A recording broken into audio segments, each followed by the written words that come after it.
Iran কুয়েতে ব্যাপক হামলা চালিয়েছে আজ ভোরে এবং দিনের বেলায়। তাতে বহু মার্কিন সেনা হতাহত হয়েছে এবং অন্তত 6টি বড় ধরনের বিমানের হ্যাঙ্গার ধ্বংস হয়েছে, ইরান দাবি করেছে এটি। এদিকে মধ্যপ্রাচ্যে অন্তত 100 রিফিলিং ট্যাঙ্কার বিমান মোতায়েন করেছে আমেরিকা। এর ভিতরে বেশিরভাগই ইসরায়েলে মোতায়েন করা হয়েছে। এর মানে হচ্ছে যে ভয়ঙ্কর রকমের একটা ইরান বিরোধী অভিযান চালাতে যাচ্ছে আমেরিকা, তার আলামত এটা। এদিকে ইরানের সামরিক বাহিনীর পক্ষ থেকে সতর্ক বার্তা দেওয়া হয়েছে, মধ্যপ্রাচ্যের যে সমস্ত দেশে মার্কিন সেনা মোতায়েন আছে সেই সমস্ত সেনা মোতায়েনের অবস্থান থেকে অন্তত 500 মিটার অর্থাৎ আধা কিলোমিটার দূরে লোকজনকে থাকতে বলা হয়েছে। এর মানে হচ্ছে ইরান বড় রকমের অভিযান চালাতে যাচ্ছে। আরও একটি গুরুত্বপূর্ণ খবর আছে, বাহরাইনে ইরান হামলা চালিয়ে অ্যামাজন ডাটা সেন্টার পুরোটা ধ্বংস করে দিয়েছে, এই দাবি করেছে ইরানের আইআরজিসি।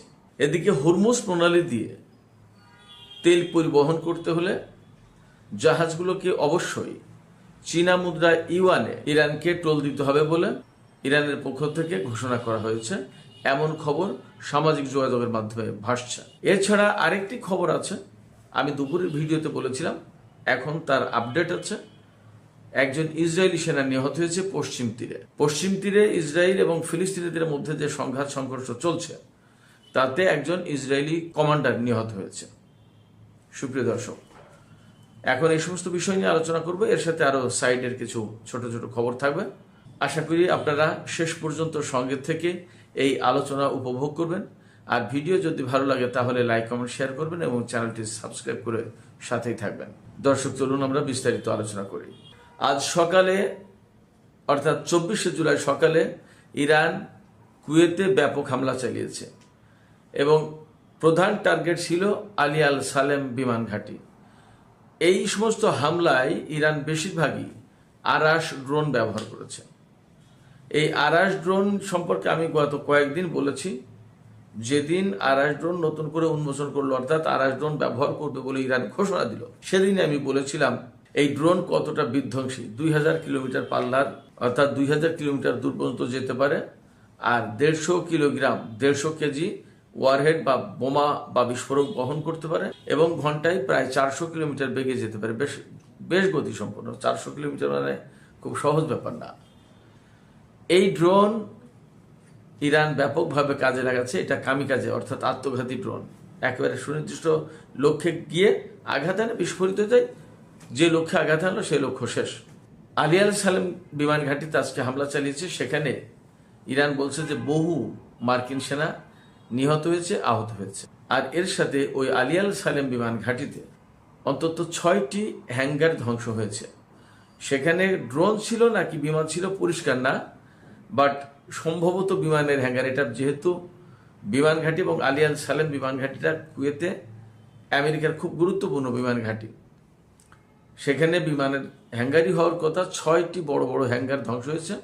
বড় হ্যাঙ্গার মানেই এক একটা হ্যাঙ্গারে 3-4টা করে যুদ্ধ বিমান থাকতে পারে।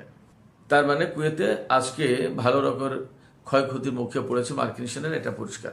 এরপরে একইভাবে বাহরাইনের আমাজন ডেটা সেন্টার, আমেরিকার খুবই গুরুত্বপূর্ণ ডেটা সেন্টার, এই ডেটা সেন্টারে ইরান আজকে আবার নতুন করে হামলা চালিয়েছে এবং এবার ইরানের পক্ষ থেকে বলা হয়েছে যে এই ডেটা সেন্টার একদম কমপ্লিটলি ধ্বংস করা হয়েছে, একদম শেষ। তার মানে মধ্যপ্রাচ্যকে কেন্দ্র করে আমেরিকা এই যে সাইবার, তারপরে ডিজিটাল এবং এই সমস্ত ডেটা ক্লাউড, এই সমস্ত গুগল, কত কিছুর যে কেন্দ্র করে তুলেছিল, যোগাযোগ নেটওয়ার্ক সৃষ্টি করেছিল, এগুলো কিন্তু এখন সব ধ্বংস হয়ে যাচ্ছে, ঝরে ঝরে পড়ছে। এদিকে আমেরিকা গত রাতে খার্গ আইল্যান্ডে, ইরানের যে খার্গ আইল্যান্ড, যেখানে তেলের প্রধান কেন্দ্র, তেল রপ্তানির প্রধান কেন্দ্র যে দ্বীপ, এই দ্বীপে ইরান হামলা চালিয়েছে এবং সেখানে একটি বেসরকারি অর্থাৎ একদম বেসরকারি বিমানবন্দর, সেই বেসরকারি বিমানবন্দরে হামলা চালিয়েছে। সেখানে 4টি হেলিকপ্টার ধ্বংস হয়েছে। এই হেলিকপ্টারগুলো কমপ্লিটলি বেসামরিক কাজে ব্যবহার করা হতো, বিশেষ করে সাগরে কোনো সুবিধা অসুবিধা বিপদ আপদে পড়লে তাদের উদ্ধারের জন্য এই হেলিকপ্টারগুলো ব্যবহার করা হতো। এই হেলিকপ্টারগুলো ধ্বংস করা হয়েছে।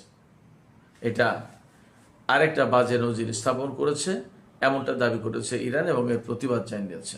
বেসামরিক স্থাপনা, বেসামরিক জিনিসপত্র লক্ষ্য করার তো কোনো মানে নেই। এদিকে ইরান আমেরিকার মধ্যে যে হামলা পাল্টা হামলার ঘটনা প্রতিদিন ঘটছে তা তো আমরা সবাই দেখছি। এই অবস্থায় ইরান হামলা জোরদার করেছে, তাও আমরা দেখছি। আমেরিকার বিরুদ্ধে কিন্তু ইরান হামলা জোরদার করেছে এবং এখন মেইনলি আরাস ড্রোন এবং হাইপারসনিক ক্ষেপণাস্ত্র, বিশেষ করে খাইবার শেখান, তারপরে খুরমসার 5, ফতে 110, তারপরে সিজিল, এই সমস্ত ক্ষেপণাস্ত্র ব্যবহার করছে ইরান এবং এতে ক্ষয়ক্ষতির পরিমাণ কিন্তু বাড়ছে। এবং মোটামুটি এই কয়েকদিন যা বুঝতে পারছি আমি, যা দেখা যাচ্ছে তাতে মধ্যপ্রাচ্যের মার্কিন ঘাঁটিগুলো একদম শেষ করে দেওয়ার ব্যবস্থা করেছে ইরান, যাতে এই অঞ্চলে মার্কিন সেনারা আর থাকতে না পারে, ফিরতে না পারে। মূল টার্গেটটা কিন্তু এইটা। এবং ইরান এই যে হামলা চালাচ্ছে সেটা আমেরিকা